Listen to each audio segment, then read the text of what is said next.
Hello guys, welcome to Sumanth talks. అయితే trailer అయితే ఈరోజు రిలీజ్ అవ్వాల్సిందే, బట్ కొన్ని కారణాల వలన అదైతే ఒక డైలమాలో ఉండిపోయింది అనమాట. సో దానికి సంబంధించి అంటే కంప్లీట్గా మూవీ యూనిట్ వాళ్ళు కూడా అసలు రెస్పాండ్ అవ్వలేదు ఈ రోజు దాకా. సో రిమైనింగ్ అంటే ఏదో యూకే బుకింగ్స్ కోసం లేకపోతే ఇంకో దానికోసం రెస్పాండ్ అవుతున్నారు, కానీ ట్రైలర్ కోసం అయితే రెస్పాండ్ అవ్వట్లేదు అనమాట. సో ఇంక మనం ఫిక్స్ అయిపోవచ్చు అనమాట. పవన్ కళ్యాణ్ గారు ఒకవేళ డేట్స్ ఇస్తే ఆయనతో పాటుగా లాంచ్ చేద్దామని చెప్పి ఐడియాలో ఉన్నారనమాట. సో అదే కానీ నిజమైతే మంది క్రౌడ్ గ్యాదరింగ్ ముందు ట్రైలర్ చూసే అవకాశం అయితే మనకు వస్తుంది అనమాట. సో అదొక మంచి ప్లానింగ్ అని చెప్పొచ్చు. ఎందుకంటే సో దానికి ట్రైలర్ అనేది అంతమంది ముందు డిస్ప్లే చేస్తే దాని తాలూకా రియాక్షన్స్, దాని తాలూకా హైప్ అనేది ఆటోమేటిక్గా మారిపోద్ది అనమాట.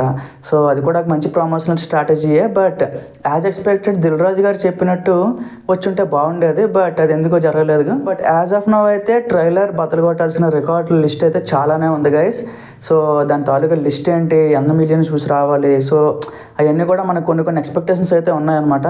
సో అగైన్ అది టాప్ 1 రావాలి అంటే హిందీలో సేమ్, అలాగే తమిళ్లో, సో ప్రతి దగ్గర కూడా ఒక సర్టెన్ రికార్డ్ అయితే గేమ్ చేంజర్ ట్రైలర్ అయితే పెట్టాలన్నమాట. సో ప్రజెంట్ అయితే అప్డేట్ అది గైస్. మరిన్ని అప్డేట్స్తో నేను మళ్ళీ ముందుకు వస్తాను. Thank you.